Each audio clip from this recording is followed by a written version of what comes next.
How y'all doing? How y'all doing? This is Alvin with Trying Success here on the Old Fashioned Health Network. Good health inside and out. And today's guest, y'all, is none other than Coach. I'm gonna call you Coach Clint. All right, that's cool. Coach Clint. So he's gonna be my.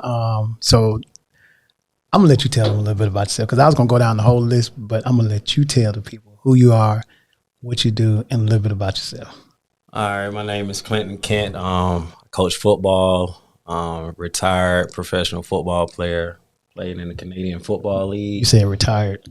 Yeah, retired. So I'm not old though. Not old. That's what I'm saying. Trying to stay young, you know. So okay. Played 5 years in Canada. Played a year in Europe. Okay. And I played a year in arena ball. So now, you know, I train a ton of athletes. Been doing that about 6-7 years now since I retired. Okay. I do a lot of speed and agility, a lot of skill training for football players. So. And like I said, I got NFL guys, college guys. I got kids that's 5 years old, 7 years old, so I do it all. So, but yeah, man, that's pretty much what I do. And then I have my own brand. You can see right here. It's called UW. I call it UWE, United We Exercise, and just trying to promote health. And you know, I kind of came about the brand because my only blood brother, he died at the age of 26 from a heart attack. Wow. Okay. And my mom ended up dying at 52 from a heart attack. So that's kind of how I came up with the brand. And you know, fitness always been very important to me from playing sports. And so that's kind of why I came up with it. So I just try to motivate a lot of people. You know what I'm saying, all over the country and Canada and all over the world. So yeah, that's my main goal, man. And it's pretty big, especially on Facebook. I got a Facebook page, and it's a lot of people, you know, posting their workouts and where they're eating. So it's a pretty cool thing, man. So, wow. You kind of threw me off with the first part of that because I wasn't ready for that part. So let me ask you, with the whole personal training thing about getting more involved in it because of your mother and your brother. So is this like is that like a something that runs the genetics in the family with the heart situation, or what is? And make sure they can hear you in your mic because I want them to hear this because it sounds. I don't think it's genetics. Okay. Before I went to college, I had to wear like a heart monitor.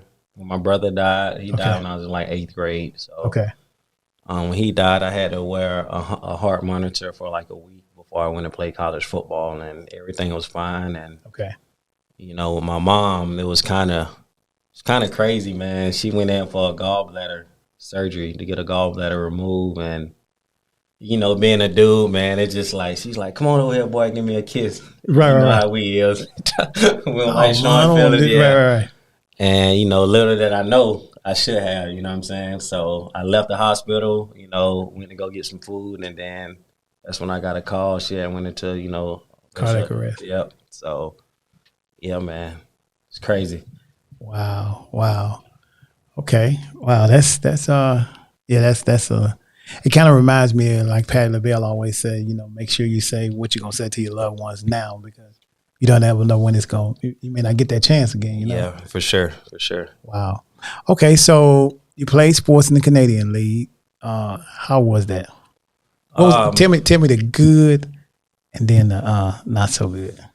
Oh man, it was awesome, man. I tell people, Canada is a great country. You know, the people are so friendly. Okay.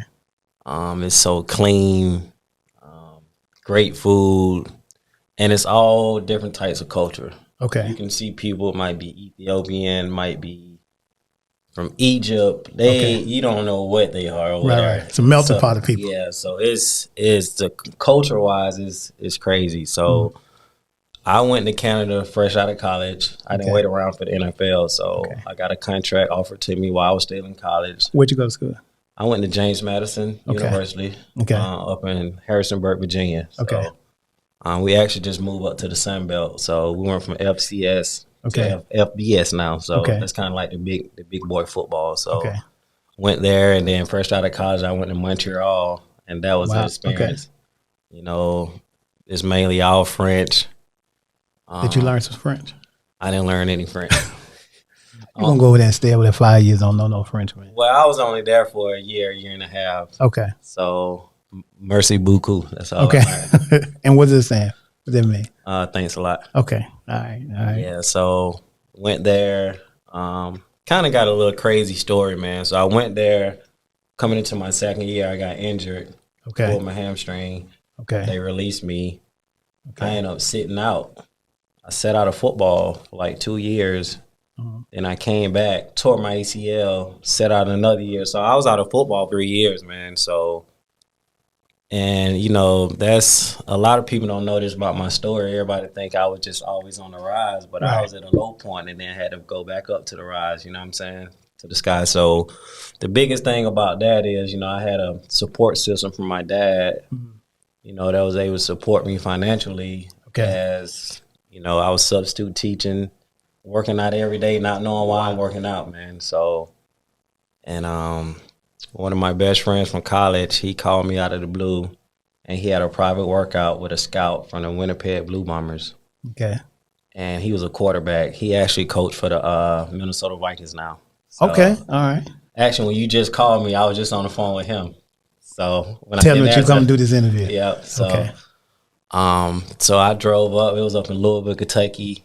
I drove up there the next morning. Worked out the following day. He ended up offering me a contract. Then he offered my guy a contract. So just blessed, man. Yeah, blessed. So that's kind of how, you know, I got back on. And I ended up playing, you know what I'm saying, you know, 3 to 4 more years in Canada. So but Canada is I love the people there, man. And but it seems like such a beautiful place too, man. It is. And is it as clean as it seemed to be? Yeah, it's very clean. It's kind of crazy because you got Quebec, which is like Montreal area. Right. They're more like European feel. Like I said, they speak French. Right. Then you can go to Toronto, you know, out east. Right. That's more like the U.S. feel. You know, you go to the clubs, they're going to be playing the rap, the hip-hop, so that type of stuff, man. You know, you're going to see more blacks, you know, there. So then when you go out west, you know, to Vancouver, nah, that's a beautiful place. Oh, man, so much money out there. So you didn't think about just like call it home? I thought about it. You know, at the time, you know, I had a girlfriend at the time. She was Canadian. We ended up getting married, went through a divorce or whatever. So what happened was when I stopped playing, I ended up working in the oil field for like a year. Okay. So I was pipelining, working in the oil field, and my work visa expired. Okay. So once your work visa expired, they contacted me. It was like, Clint, you got to be out of the country. If not, we coming looking for you. Really? Yes. So Canada don't play. They don't play, man. So how long was it expired before you got the phone call? Like a couple days, a week? I can't remember exactly. But they didn't let you stay more than 30 days to be like, nah. Wow. So long story short, I left before my work visa expired, and that's when I moved back to Macon. Okay. You know, me and my dad have a house there, so I moved back into the house there. So Okay. And then at the time, you know, my fiance at the time, she moved to Macon from Canada, and then okay. All right. So with coaching the younger kids versus coaching the NFL players, what is it? Is it to me? I would think if I'm coaching, if it seemed like to me an NFL player would be a little harder to teach than a kid. The reason why is a kid is not afraid to try anything. It's kind of like when you teach a kid to swim versus an adult. You push me in the water, I'm gonna be like about to probably lose my mind. But a kid be like, get in there and start doing. Is it the same way when it comes to training? It's kind of. I kind of sound contradictory when I say this. Okay. It's easier to train the NFL guys, and it's also easier to train the younger kids. And I'm about to explain that. Okay. It's easy to train the NFL guys because they pretty much they high profile athletes. They pretty much already in tune with everything. You know what I'm saying? So it's just little minor stuff that you can tweak. They already got the game. Okay. They already got the sauce. Okay. You know what I'm saying? Right. Now with the younger kids, it's easier to teach them, but you got to have more patience. The reason it's easier to teach them because they hungry. No, not that. You don't have to break bad habits. Oh, okay. You see what I'm saying? So Versus when I get an NFL guy, they can pick it up. They process things, they process, information faster. Versus if I get somebody like high school and they've been doing the same thing for the last 5 years, now you're trying to break that habit. That's why it's easier to get the younger kids. Okay. And they don't know what they're doing right or wrong. So what I'm teaching them is going to be the right thing. They're going to start doing from day one. Got you. Okay. So that's why I say it's kind of contradictory. You know what I'm saying? So I guess it just depends, but it makes sense though. And that makes sense because if you got NFL players doing it a certain way always, and then you're trying to teach them to break that habit, it's a little. I get it. Yeah, but you got to have more patience. Like NFL guys, when I train them, the session it goes. Okay. When I get younger kids, middle school, even high school kids, the session tends to slow down. Okay. Because I'm doing more teaching. So I got to teach because I like to explain everything. Okay. So every drill we do, everything we do, I'm explaining it to you why we doing it, and then I'm explaining it to you how it carries over to the game. Okay. So let me ask you this question: as a coach and a trainer, especially when you're talking about teaching kids, isn't there a way to teach kids how when I say not to get hurt, but how to prevent a bad injury? You can't prevent it. I don't saw a lot of injuries where people are just running and they just stick their foot in the ground and they just go down, non-contact. Okay. So you really can't prevent it. Okay. And you have certain football players, they play a certain way. Like one of my good friends, Kareem Jackson. That's when I was telling him about he's sponsored by the water, but the way he plays the game is very violent. So when he come down here, he's trying to knock hell at you. Okay. You know what I'm saying? Right. Versus when I played, I would try to knock hell at you, but it got to be the right time. You know what I'm saying? I ain't trying to do that all the time. So it can be prevented in that way. Okay. And you have some running backs, they don't run out of bounds. They love to take hits. Like Marshawn Lynch. Yeah, like people like him. They want contact. They want to bring you over every time instead of trying to make you miss. So okay. But it really can't it can't be prevented. Wow. So okay. All right. So that's good to know. Y'all know that. Okay, so let me ask you this. If you're a high school student thinking about I want to play football, they in the 9th grade, what would you tell them they need to start thinking about doing so a scout or somebody would look at them? What are the basic things they need to start trying to do at 9th grade? In the 9th grade, the main thing is it starts with the mindset. Okay. You got to train. Once you train the mind, if I sign up for football, you got to be all in. Because you got kids that's been playing since 5 years old. So if you're in the 9th grade, 14 years old, you behind. Okay. So I would say train your mindset and work your tail off. Like in my mind, when I train, I'm like, ain't nobody in this world outworking me. So I would go train. Like them times I was telling you, when I was them 3 years, I would go train 6 in the morning, midday, and then one of my good friends, Kareem Jackson, we might call each other at 12, 1 o'clock a.m. and go to the gym. So I was training 2 and 3 times a day. So it's just about training your mindset. So, and obviously with them being so behind, it's going to take a lot of, I would say, personal training. When I say personal training, I mean like skill training. Okay. So if they're a receiver, they need to get with a receiver guy so you can really learn, the small details about getting in, out of breaks, and how to catch the football. It's all science. Okay. That's what sports is, all science. So. Okay. So with that being said, if it's all science, I want to make sure I get his name right. He's oh God, I want to remember this guy's name. Played Seattle Seahawks receiver. Metcalf? He's older? Yeah. But anyway, he's really, really smart. I went to Harvard or Yale, one of the schools like that, but he's really, really, really smart. I can't think of his name right now. But so how much does your not necessarily your IQ, but how much does the ability to be able to I guess to be smart, and be smart is not the right word. Smart, that goes a long ways. Now that doesn't mean I'm not talking about. So those are the lists. I'm not talking about that you have to know English or all the time like that. But I'm talking about football IQ. I'm talking about football IQ. What's football IQ? That's a good question. What is football IQ? Football IQ is knowing where you're supposed to be, where you're taking away, what are you giving up, where's your help.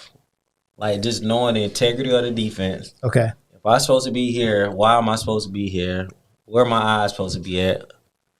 So I do this thing called Asker. The first thing with all defensive player, I call it Asker. It's ASKIR. So basically the A that's number one. You got to know that's alignment. You got to know how to align. Okay.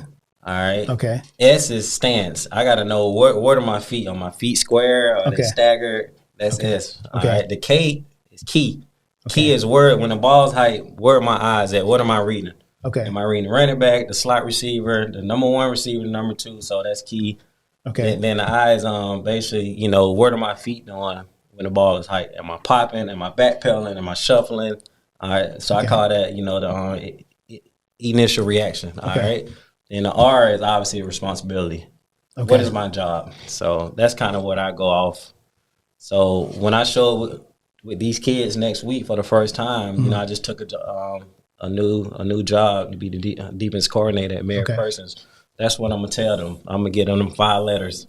I'm gonna say we got to know this before every snap. Okay. So the Falcons could need some help. We really need some help. I'm just saying. I'm just throwing that out there. Yeah, they definitely. I think they did right by drafting a receiver because they don't have no receivers right now. So I think they made it. Yeah, think they did good. Yeah, I wish they would have took my boy Jameson. Man, he's to me Winston. Williams. The guy, the receiver from Alabama. Okay. To me, he was the best receiver in the draft by far. But that's the Falcons for you. Okay, I'm not gonna talk about them long because they be making me mad sometimes. I'm so tired of defending the Falcons. I don't know what to do, man. I'm so tired of defending the Falcons.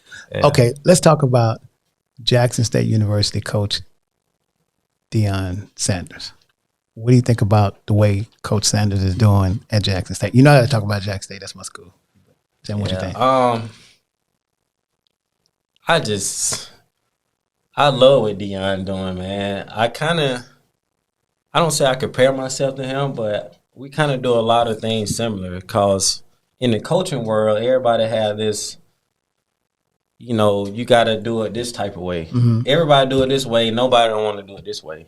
So what I'm getting at is I'm more of a social media guy. I post videos, workouts, I'm talking. I post my life on there.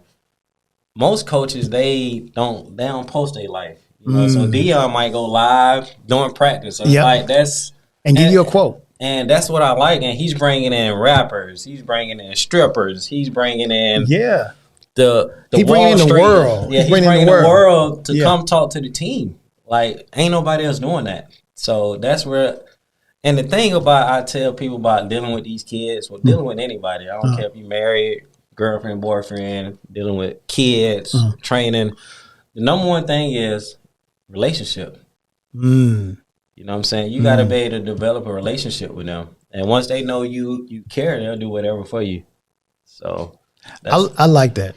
And I think it's important what you said about the way he's doing and bringing in the world, because after you leave the university, you got the world to deal with. Yeah, man. And pretty much everywhere I've been, this about to be my 8th year coaching.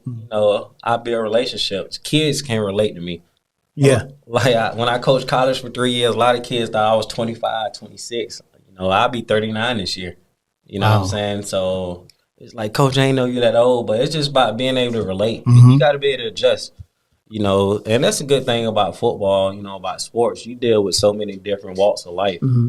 So you might have Johnny over here they filthy rich, and then you might have Bud over here ain't got a pot to piss in. Right. You know what I'm saying? So, and this guy might be Asian, this guy might be Mexican, this guy obviously, white, black. So you just dealing with so many different, walks of life. That's why I feel like football is the best team sport there is in the world. I think you're right. All right. So this is the final question I asked you about. Two. When it comes to the guys that's going into the NFL right now, they're just getting ready to go into the NFL, what would you tell them when it comes to how to manage their success, especially when it comes to money? What would you tell them? Well, I'll start with the success. The big thing is, be humble. Okay. Ain't no one man bigger than the world, bigger than the organization. Cause God would definitely sit. He'll put you back in he'll make you humble. Okay. So I'm all about my two biggest things: just be humble and treat people right. Okay. You know what I'm saying? That's just being a great person. You know what I'm saying? So as far as money wise, that's where they financial advisors and stuff gonna have to come into play. You know what I'm saying? Right. So I know a lot of people don't like to get financial advisors, but they're there for a reason to help you manage your money. So and the older I get, I blew a lot of money. You know what I'm saying? I ain't gonna lie. But the older I'm getting, I did have a dad that's big into investing. So fresh out of college, after my first year, he made me invest money into stocks and bonds.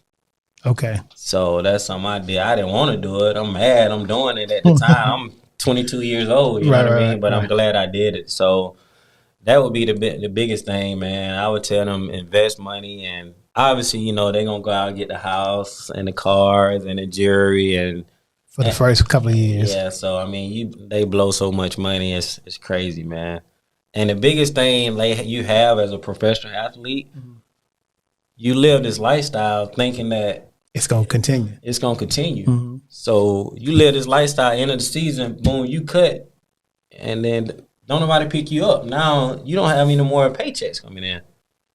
So that's and money going out and nothing coming in, you be done. Yep. So wow. And I don't been around, my friend tell me stories, NFL guys, they'll blow all their money, but they know another check coming. They know another check coming for the following cent. They're assuming, but it don't. And then now you rock bottom, you know what I'm saying? So wow. Coach, I appreciate you. Oh, wait. This is the last question, yeah. Now you do personal training. Now, if you personal train people the way you talking about the way you coach, they're not afraid of you personal training them all. I mean, like you gonna train somebody. I mean, it seems like you like laser focus. Like ain't gonna be no breaks. Nah, I'm big on when I train. I got quite a few clients I train. When people look at me, they think I lift a lot of weights. They be scared of me, especially like women. I'm like, and even some dudes. I'm like, I do not lift heavy weight. You told me that. Repetition. I'm all about high reps, low weights. I'm not trying to be big anymore. I'm about to be 40 years old. I'm trying to be lean, more flexible. So, but now my workouts, I'm big on HIIT. Okay. The high intensity training. So it's circuit based, and we're gonna get after it. So we go from station to station, and I'm gonna push you to the max. Okay. So I'm asking for myself, y'all. This is my coach. I'm kind of scared. But anyway, so tell the people how to stay in contact with you or your social media, or if they want to hire you to train them or something. How do they get in contact? And he didn't bring me no shirt because I hadn't seen one yet. Maybe it's in the studio. I don't know. But anyway, tell the people how to reach out to you. So my training, I was about to say UW. My training Instagram is United We Exercise. For the kids, athletes, it's CK. This Instagram is CKFB Academy. Okay. All one word. And my personal one is Coach Kent 41. So if you kind of want to see my personal life, go to Coach Kent 41. So I do have a website, basically UnitedWeExercise.com. Okay. So that's on the shirt. Yeah, UnitedExercise.com. I got women's apparel, leggings, sports bras. I was on your website. I saw you. So you can learn more about the company. It's pretty big, especially here in the Southeast and Canada. That's why I say I love Canada. They support you, huh? They support. So that's good. But yeah, that's pretty much. I'm working on the CKFB Academy website, and it should be here ready by the next couple of weeks. So okay. So it's all coming along. So Man, I really, really, really thank you for coming on the show. I know you're coming back again, right? Oh yeah, for sure. All right. Thank you all so much for watching Trying Success here on the Old Fashioned Health Network. Good health inside and out. We out.